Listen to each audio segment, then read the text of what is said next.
Hola compañeros y maestros, bienvenidos a la práctica número 16, mitosis, que será presentada por el equipo 4, conformado por Marisol, Cristian, Obed, Aiko y Laura.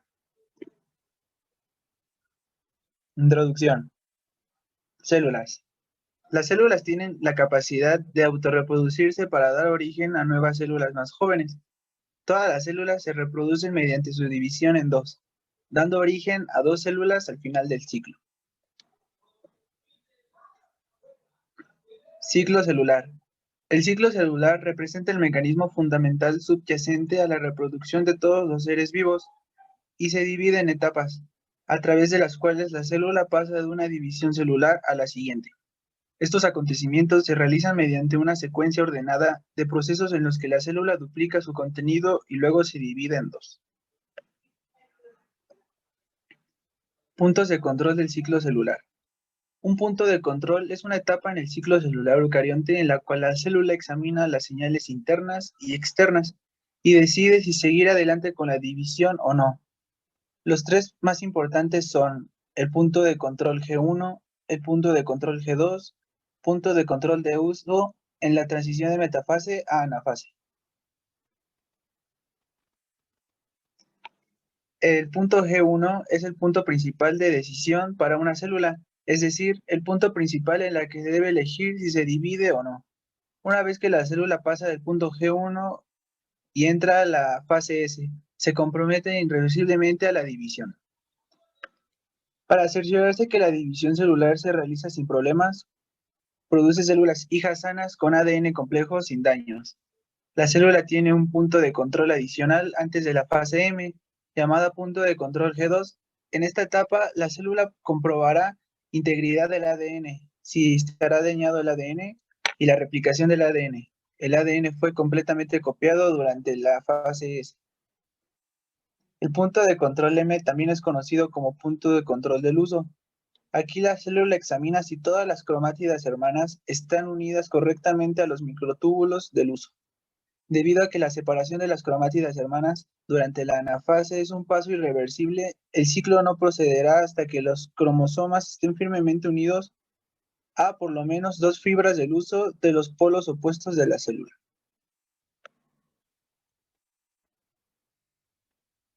Fases del ciclo celular. El ciclo celular se divide en dos fases principales, la interfase o periodo preparatorio y la fase M, o fase mitótica.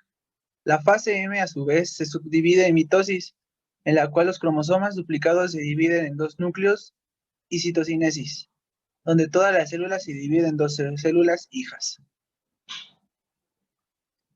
La interfase. Durante la interfase se condensan los cromosomas y se distribuyen por el núcleo, por lo cual el núcleo tiene un aspecto uniforme a nivel molecular en la interfase donde ocurre el crecimiento celular y la replicación del ADN de manera sucesiva. En la interfase hay una preparación para la división y sucede en tres pasos. Fase 1.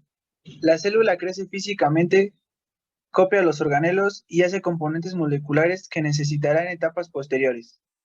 Fase S. La célula sintetiza una copia completa del ADN en su núcleo. También duplica una estructura de organización de microtúbulos llamada centrosoma. Los centrosomas ayudan a separar el ADN durante la fase M. La fase G2. La célula crece más, hace proteínas y organelos y comienza a reorganizar su contenido en preparación para la mitosis. Posteriormente a la interfase comienza la mitosis. Mitosis.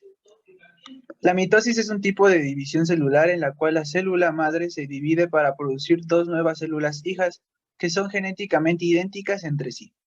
En el contexto del ciclo celular, la mitosis es la parte donde el ADN del núcleo de la célula se divide en dos grupos iguales de cromosomas.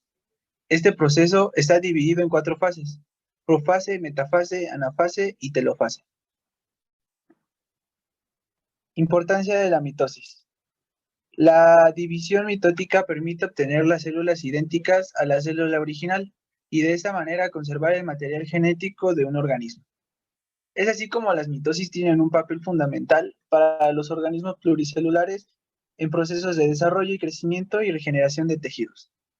Para los organismos unicelulares, en tanto la mitosis constituye un mecanismo de reproducción, ya que da origen a nuevos individuos de manera sexual. Profase.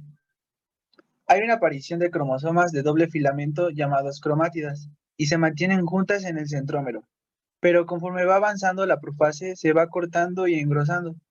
Además desaparecen los nucleolos, quedando dispersos en el citoplasma. Se inicia la información de usos acromático. La profase termina cuando se termina de formar el uso y los cromosomas se comienzan a trasladar al ecuador de la célula.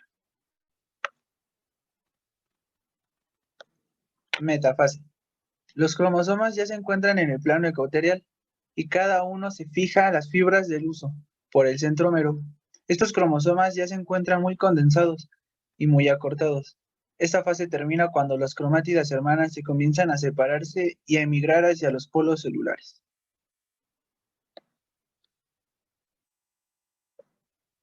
Anafase. Comienza cuando las cromátidas hermanas se separan moviéndose cada una a un polo de la célula debido a la acción del uso. La anafase termina cuando un juego completo de cromosomas se agrupa en cada polo de la célula. Telofase. Comienza cuando los cromosomas están en polos celulares. Posteriormente, los cromosomas se alargan y se descomprimen. Se forma un nucleolo y además desaparece el uso y en cada grupo de cromosomas inicia la información de una nueva célula hija. Citocénesis. En términos de la mitosis, donde se divide el citoplasma con organelos celulares para formar dos células hijas separadas, la citocinesis y la telofase indican el término de la mitosis. Como resultado de la mitosis se obtienen dos células hijas por cada célula madre.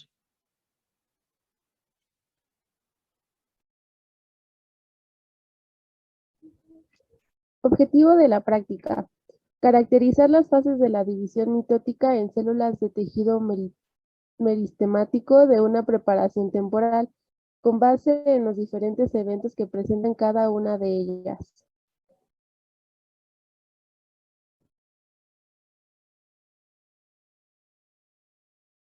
Material y equipo. Raicillas de cebolla en líquido, fijador ablandador, caja de portaobjetos y cubreobjetos, microscopio compuesto, carmín acético, que será el colorante que va a teñir la muestra posteriormente, papel filtro, agujas de disección, lámparas de alcohol y navajas.